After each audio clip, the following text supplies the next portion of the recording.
Hello बच्चों, कैसे हो। मैं अविनाश, आपका केमिस्ट्री टीचर। तो बच्चों, आज हम स्टार्ट करते हैं हमारा जो रनिंग में चैप्टर 11th क्लास का some basic concept of chemistry, उसका लास्ट टॉपिक है बच्चों। आज जो हम स्टार्ट कर रहे हैं वो है लिमिटिंग रिएजेंट। और बच्चों, ये बहुत इंपॉर्टेंट टॉपिक है। कंपटीशन में बहुत सारे क्वेश्चंस इस टॉपिक से निकलते हैं, लिमिटिंग रिएजेंट। और बच्चों को प्रॉब्लम भी सबसे ज़्यादा इसी कंसेप्ट में होती है। समझ ही नहीं आता कि लिमिटिंग रिएजेंट को फाइंड आउट कैसे करें, लिमिटिंग रिएजेंट के बिहाफ पे प्रोडक्ट को कैसे फाइंड आउट करें। तो आई होप इस वीडियो के बाद आपको ये प्रॉब्लम नहीं होने वाली है और आपकी ये प्रॉब्लम है सॉर्ट आउट हो जाएगी। बस वीडियो को बहुत अच्छे से देखिएगा और समझिएगा। तो आज का टॉपिक लगाते हैं बच्चों, लिमिटिंग रिएजेंट। ओके, आज का जो टॉपिक है लिमिटिंग रिएजेंट, या इसको लिमिटिंग रिएक्टेंट भी बोलते हैं बच्चों। ठीक है, लिमिटिंग रिएजेंट। अब सबसे पहले तो ये समझते हैं कि एक्चुअल में लिमिटिंग रिएजेंट होता क्या है, किसको हम बोलते हैं लिमिटिंग रिएजेंट। देखो, नाम से पता चल रहा है लिमिटिंग मतलब कोई ना कोई ऐसा रिएजेंट जो लिमिट में होता होगा, उसी को लिमिटिंग रिएजेंट बोल रहे हैं। यानी नाम से पता चल रहा है। तो अगर हमें इसको डिफाइन करना हो तो कैसे करेंगे बच्चों, हम इसको करेंगे कि the reactant which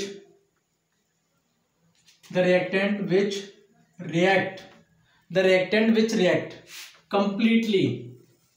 completely in the reaction, the reactant which completely react in the reaction is called limiting reagent। यानी शॉर्ट में मैं इसको देख देता हूं बच्चों, LR का मतलब होता है लिमिटिंग रिएजेंट। ठीक है, यानी the reactant which react completely in the reaction is called limiting reagent. ठीक है बच्चों, लिमिटिंग रिएजेंट यानी जब दो या दो से ज्यादा रिएक्टेंट आपस में कंबाइंड होकर जब प्रोडक्ट बनाते हैं तो उन दो या दो से ज्यादा रिएक्टेंट में कोई एक ऐसा रिएक्टेंट होता होगा जो कंप्लीटली रिएक्ट कर जाता है, पूरा रिएक्ट कर जाए, उसी को हम बोलते हैं लिमिटिंग रिएजेंट। अब देखो, मैं आपको एक एग्जांपल के थ्रू समझाता हूं और आपको बहुत अच्छे से समझ में आ जाएगा। एग्जांपल के थ्रू समझो। ठीक है, मैं आपकी डेली लाइफ से एग्जांपल देता हूं। ठीक है बच्चों, अब इसको समझो, मतलब बहुत इजीली समझ में आएगा। बहुत प्यारा एग्जांपल मैं आपको बताता हूं। सपोज करो आपकी मम्मा ने आपको चाय बनाना सिखाई, टी आपको नहीं आता, और आपकी मम्मा ने सोचा कि अगर वो कहीं चली जाएं और बाई चांस उनकी एब्सेंस में अगर घर पे कोई मेहमान आ जाए तो आप एटलीस्ट उनको चाय पानी की तो पूछोगे, तो कम से कम उनको चाय बनाकर पिला दो। तो उसके लिए उन्होंने आपको चाय बनाना सिखाई।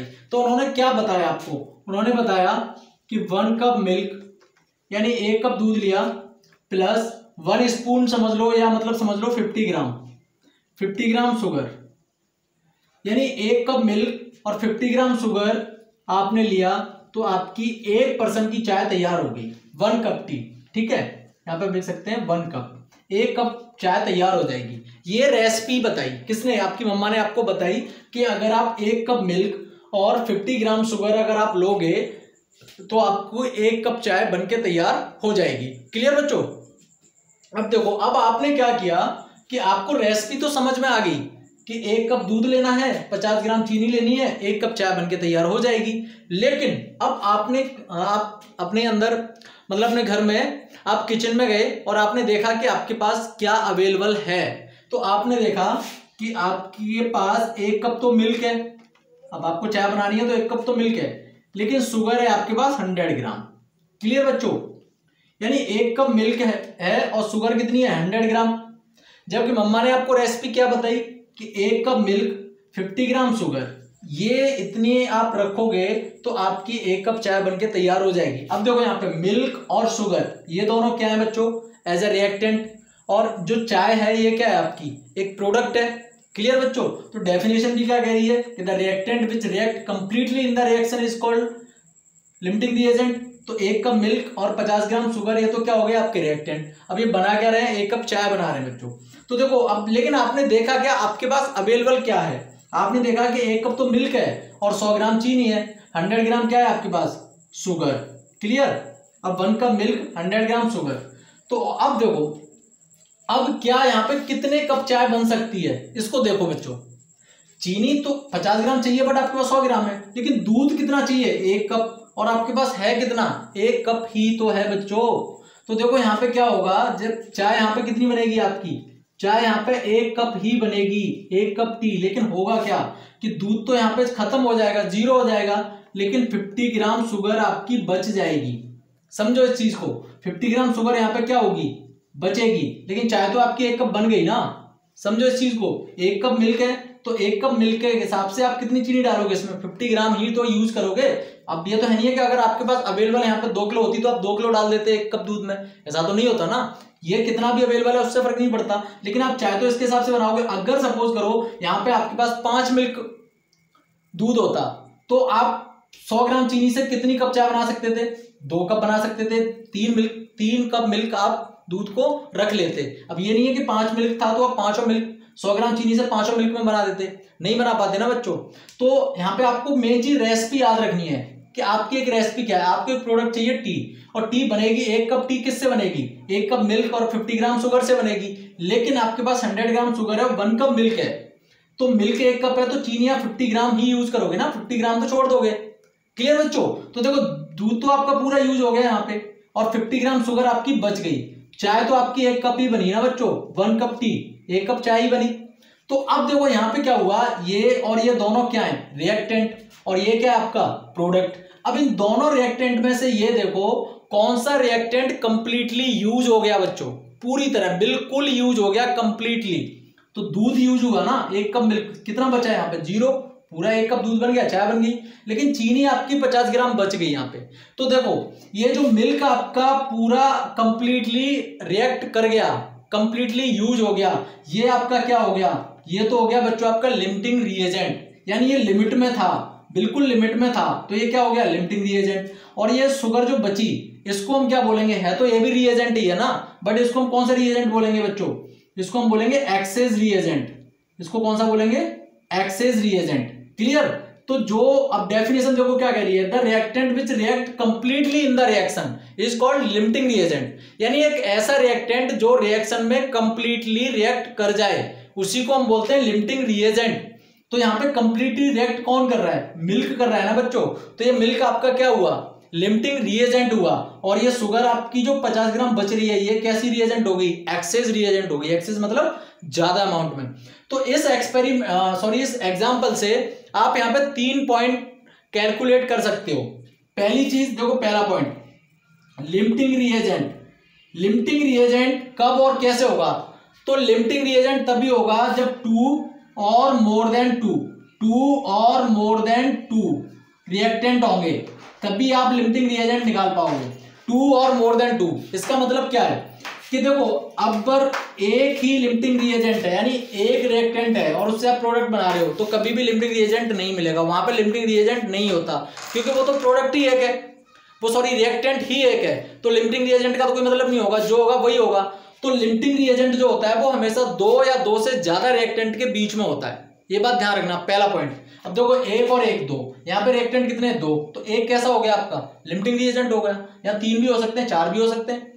तो 2 या 2 से ज्यादा रिएक्टेंट होने चाहिए, तब आपको लिमिटिंग रिएजेंट पता चलेगा। अगर रिएक्टेंट एक ही है तो आपको लिमिटिंग रिएजेंट वहां उस केस में नहीं मिलेगा।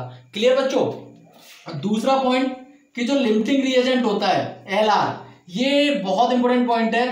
लिमिटिंग रिएजेंट ही डिसाइड करता है प्रोडक्ट को, यानी limiting reagent decide product. Product क्या बनेगा इसको डिसाइड लिमिटिंग रिएजेंट ही करेगा बच्चों। प्रोडक्ट क्या बनेगा इसको डिसाइड लिमिटिंग रिएजेंट ही करेगा, ठीक है।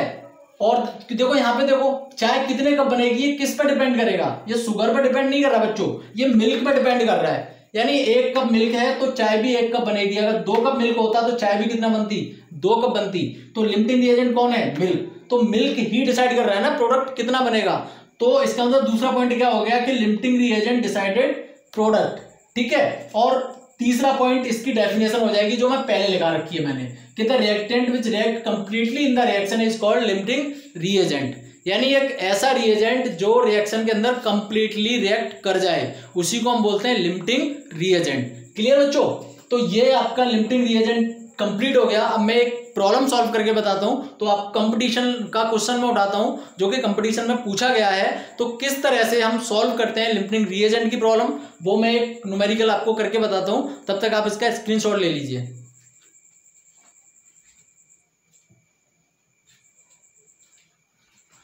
ओके, ले लिया, वेरी गुड बच्चों। तो इसको रफ करते हैं, अब एक प्रॉब्लम सॉल्व करते हैं कि किस तरह से चीजें निकाली जाती हैं इसमें। अब इससे पहले मैं आपको बता दूं बच्चों, लिमिटिंग रिएजेंट की प्रॉब्लम को अच्छे से समझने के लिए आपका स्टोइकियोमेट्री बहुत स्ट्रांग होना चाहिए। और स्टोइकियोमेट्री में बच्चों आपको करा चुका हूं, लास्ट वीडियो जो मैंने अपलोड की थी वो स्टोइकियोमेट्री की वीडियो है। जिसने नहीं देखी है वो एक बार उस वीडियो को जरूर देखे। स्टोइकियोमेट्री अगर आपकी क्लियर होगी तो आपका लिमिटिंग रिएजेंट बहुत अच्छे से क्लियर हो जाएगा बच्चों। ओके, तो देखो हम क्या करते हैं, एक क्वेश्चन में यहाँ पे लिखता हूं, क्वेश्चन क्या है उसका मतलब समझो। क्वेश्चन है यहाँ पे कि we have a chemical reaction, हमारे पास एक केमिकल रिएक्शन है, कौन सा, कि 2A प्लस 3B, ये देखो ये दो रिएक्टेंट हैं, एक 2A और एक 3B। अब ये क्या बना रहे हैं, ये बना रहे हैं 4C प्लस 5D, ये प्रोडक्ट बना रहे हैं। एक रिएक्शन आपके सामने लिखा है 2A प्लस 3B, और ये कौन सा प्रोडक्ट दे रहे हैं, 4C प्लस 5D। एक कॉमन एग्जांपल ले लिया मैंने, ठीक है। ये एक आपका रिएक्शन है। अब इसमें क्या है कि इसमें उसने दिया है कि मोल्स ऑफ ए उसने 10 दे दिए, और मोल्स ऑफ बी उसने दे दिए 50। मोल्स ऑफ ए के मोल्स कितने दे दिए, 10, और मोल्स ऑफ बी कितना दे दिया बच्चों, 50। अब वो पूछ रहा है कि फाइंड आउट लिमिटिंग रिएजेंट। एक तो इस पूरे इक्वेशन के अंदर आपको लिमिटिंग रिएजेंट बताना है कि लिमिटिंग रिएजेंट कौन सा है, क्लियर। और उसके बाद वो find out limiting reagent and also find out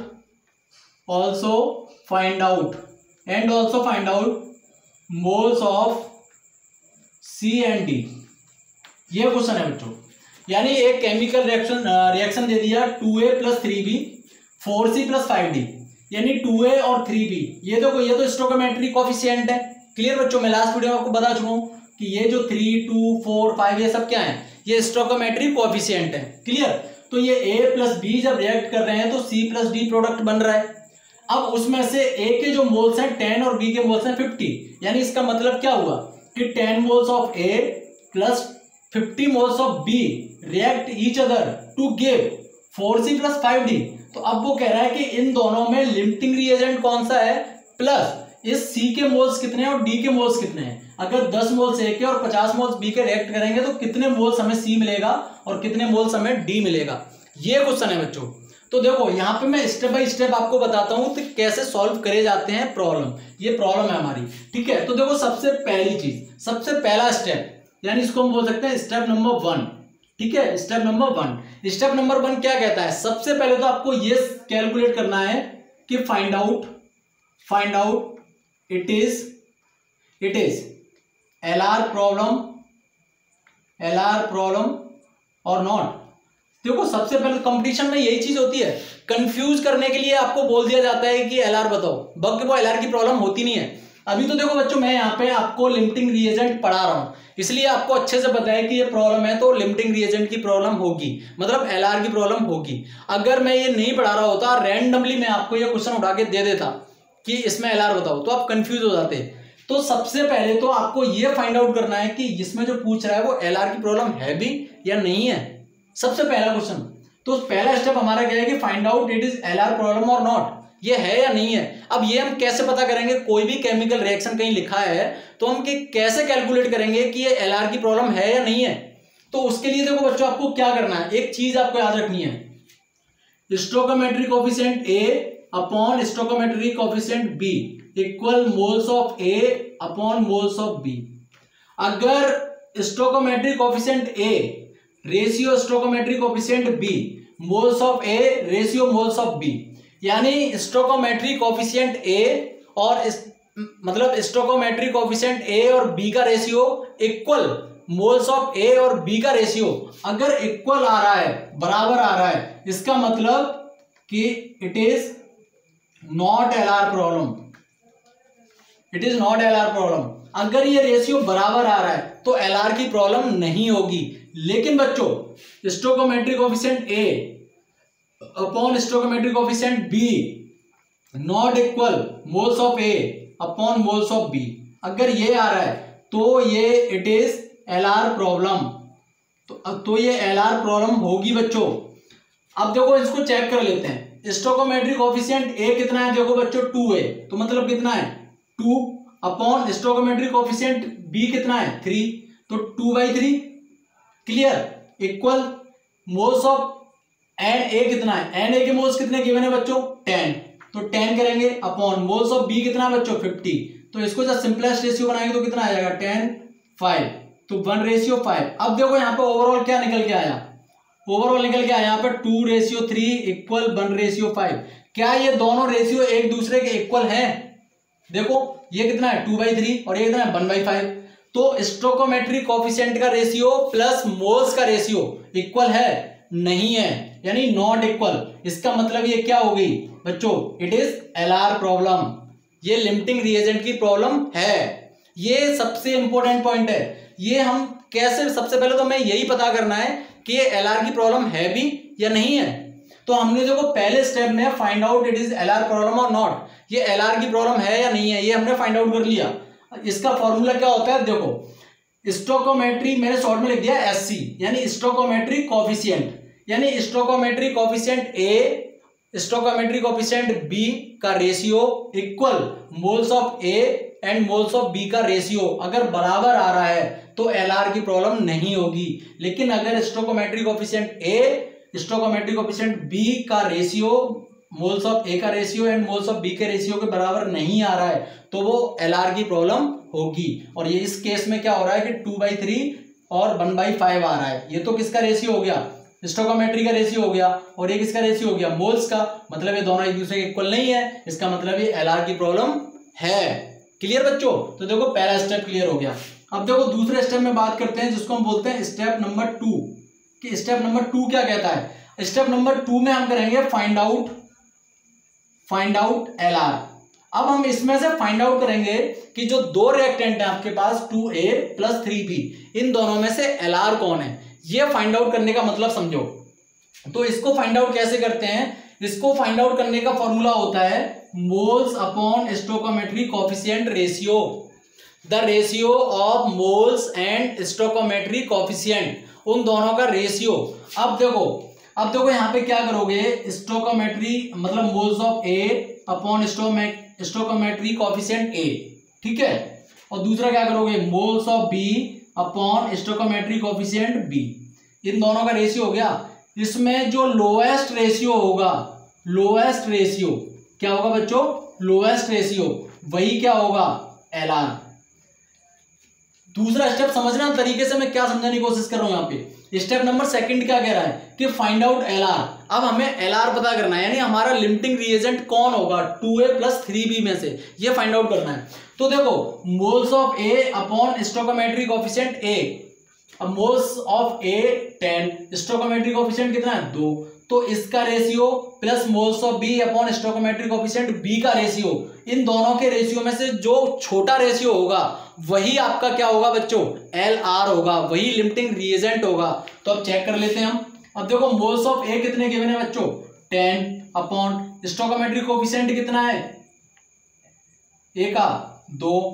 अब देखो तो ये कितना आ गया, ये 5 आ गया, क्लियर। अब उसी तरह बी का देखो, तो मोल्स ऑफ बी कितने बच्चों गिवन 50, तो देखो ये कितना हो गया 50 अपॉन स्टोइकोमेट्रिक कोएफिशिएंट बी कितना है बच्चों 3, तो 50/, कितना हो गया 3 हो गया। तो इसको सॉल्व करोगे कितना आएगा 16.3 के राउंड आएगा। तो अब देखो 5 ज्यादा है या 16.3 ज्यादा है, ये देखो ज्यादा कौन सा है 16.3 है ना, तो कम कौन सा हुआ 5, तो 5 किसका रेशियो लिया आपने स्टोइकोमेट्रिक कोएफिशिएंट ए, और स्टोइकोमेट्रिक कोएफिशिएंट ए क्या है 2A, तो मतलब हमारा लिमिटिंग रिएजेंट कौन हुआ एलआर कौन है हमारा बच्चों यहाँ पे ए, एलआर कौन है हमारे यहाँ पे ए एलआर है बच्चों। इस तरह से हम एलआर फाइंड आउट कर लेते हैं, हमें पता चल गया ना। देखो पहले तो हमें ये हमने चेक कर लिया कि ये लिमिटिंग रिएजेंट की प्रॉब्लम है भी या नहीं है। दूसरा हमने ये फाइंड आउट कर लिया कि इसमें से एलआर कौन है, तो ए और बी में से एलआर कौन है बच्चों ए, यानी लिमिटिंग रिएजेंट कौन है ए। अब डिसाइड कौन करेगा प्रोडक्ट को, मैंने अभी क्या बताया था आपको, प्रोडक्ट को हमेशा डिसाइड कौन करता है लिमिटिंग रिएजेंट, लिमिटिंग रिएजेंट ही बताता है कि प्रोडक्ट क्या बनेगा, ठीक है। तो अब हम चलते हैं तीसरे स्टेप की तरफ, find out the product. Product हमें क्या बताना, अब देखो हमारा आधा क्वेश्चन तो सॉल्व हो गया, वो कह रहा है फाइंड आउट लिमिटिंग रिएजेंट। तो लिमिटिंग रिएजेंट हमने फाइंड आउट कर लिया, यानी लिमिटिंग रिएजेंट कौन है हमारा बच्चों इस केमिकल इक्वेशन में ए। अब वो आगे पूछ रहा है and also find out moles of C and D. अब ये सी और डी के मोल्स और बताने हैं। तो तीसरा स्टेप हमारा होगा फाइंड आउट प्रोडक्ट। अब इसका स्क्रीनशॉट ले लो, मैं तीसरे स्टेप की तरफ चल रहा हूं बच्चों।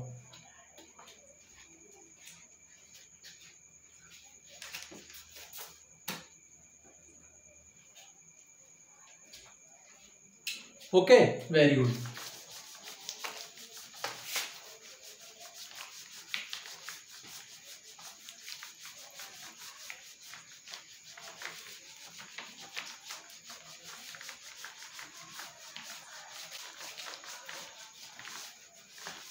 अब देखो थर्ड स्टेप क्या कहता है। थर्ड स्टेप है फाइंड आउट प्रोडक्ट। प्रोडक्ट को कैसे फाइंड आउट करेंगे हम, फाइंड आउट प्रोडक्ट। ठीक है, तीसरा स्टेप है बच्चों फाइंड आउट प्रोडक्ट। अब हमें सी और डी के मोल्स बताने हैं, वही हमारे प्रोडक्ट होंगे। तो देखो उसके लिए आपको मोल्स वाला कंसेप्ट अच्छे से पता है, मैंने मोल्स कंसेप्ट पे भी वीडियो अपलोड करी है, अब एक बार उसको देख लेना। मैं यहाँ पे मोल्स कंसेप्ट लगाऊंगा कि प्रोडक्ट को फाइंड आउट कैसे करते हैं। तो देखो यहाँ पे क्या करना है, moles of A upon stoichiometric coefficient A, क्योंकि अब प्रोडक्ट को डिसाइड कौन करेगा, लिमिटिंग रिएजेंट। और लिमिटिंग रिएजेंट कौन है हमारा बच्चों, ए। तो हमें बस ए के रेस्पेक्ट में ही काम करना है। ठीक है, तो moles of A upon stoichiometric coefficient A equal moles of C upon stoichiometric coefficient C. बस ये फॉर्मूला लगाना है तो यहाँ पर निकल जाएगा। अब सी अब देखो इक्वेशन क्या था, मैं यहाँ पे फिर लिख देता हूँ 2a + 3b arrow 4c + 5d, यही तो था। तो देखो C का स्टोइकोमेट्रिक कोएफिशिएंट कितना है, 4। तो देखो एन ए अपॉन, देखो moles of A upon stoichiometric coefficient A, आपने टोटल कितना निकाला है अभी, 5 निकाला था, equal N of C upon stoichiometric coefficient C कितना है बच्चों, 4। और मोल्स ऑफ सी तो हमें निकालना है ना, तो मोल्स ऑफ सी इधर लेके आएंगे तो बच्चों कितना हो जाएगा, 5 × 4 हो जाएगा, मतलब कितना हो गया 20। तो सी के मोल्स कितने निकल के आ गए बच्चों, 20 निकल के आ गए। तो मोल्स ऑफ सी कितने मिल गए, 20। अब डी के आप चाहो तो खुद ही निकाल लो, मैं बता देता हूँ। Moles of A upon stoichiometric coefficient A equal moles of D upon stoichiometric coefficient कितना आ जाएगा, डी। यही तो होगा बच्चों। अब देखो यहाँ पे ये इसकी पूरी वैल्यू कितनी निकाली है आपने, 5 निकाली है, ये तो 5 ही है। ठीक है, अब moles equal moles of D निकालने हैं, स्टोइकोमेट्रिक कोएफिशिएंट ऑफ डी कितना है बच्चों, 5d। तो यहाँ पर 5 करोगे तो एन डी इधर लेके आओगे तो 5 × 5 कितना हो गया, 25। तो मोल्स ऑफ डी कितना निकल के आ गया, 25। ये आ गया, ये मोल्स पता कर मिल गए। ठीक है, 3 स्टेप हो गए। अब ये तीनों स्टेप में आपकी प्रॉब्लम सॉल्व होगी बच्चों, क्लियर। ये तीनों स्टेप में 3 स्टेप में प्रॉब्लम आपकी सॉल्व होगी। ये तीनों स्टेप आपको हर न्यूमेरिकल के अंदर लेके चलने हैं, हर प्रॉब्लम के अंदर लेके चलने हैं बच्चों। ये तीनों स्टेप, पहला स्टेप आपको ये फाइंड आउट करना है कि एलआर की प्रॉब्लम है या नहीं है। दूसरा स्टेप फाइंड आउट एलआर, कि आपको केमिकल रिएक्शन में एलआर फाइंड आउट करना है कि एक्चुअल में एलआर है कौन सा। और तीसरा फाइंड आउट प्रोडक्ट, प्रोडक्ट निकाल लो। बहुत सिंपल स्टेप है, तीनों स्टेप बाय स्टेप काम करो। ठीक है, ये क्वेश्चन कंपटीशन लेवल पे कई बार पूछा गया है, इसलिए मैंने आपको सीधा सीधा यहाँ पे करा दिया। एक्चुअली वो वैल्यूज कुछ और रख देते हैं, हाइड्रोजन क्लोरीन कुछ भी ले लेते हैं, लेकिन मैंने यहाँ पे ओवरऑल आपको ए और बी से रिप्रेजेंट कर दिया। बस तरीका यही होता है और मोल्स इसी तरह से निकाले जाते हैं। क्लियर बच्चों, तो एक बार इसका स्क्रीनशॉट ले लो।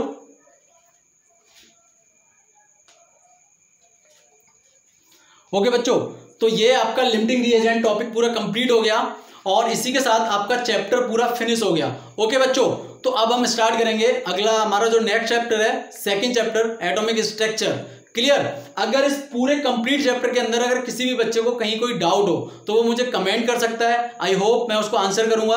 और प्लीज आप हार्ड वर्क करिए, कोई बहुत बड़ा काम नहीं करना, बहुत कूल माइंड से काम करना है बच्चों, इतना केमिस्ट्री कोई हुआ नहीं है। So don't fear, Avinash is here. Okay बच्चों, सो इस वीडियो को लाइक करो, शेयर करो और चैनल को सब्सक्राइब करो और उन बच्चों को जरूर फॉरवर्ड करो जो कोचिंग एफर्ट नहीं कर पाते हैं बच्चों। So keep watching my videos, stay tuned, be happy, bye bye.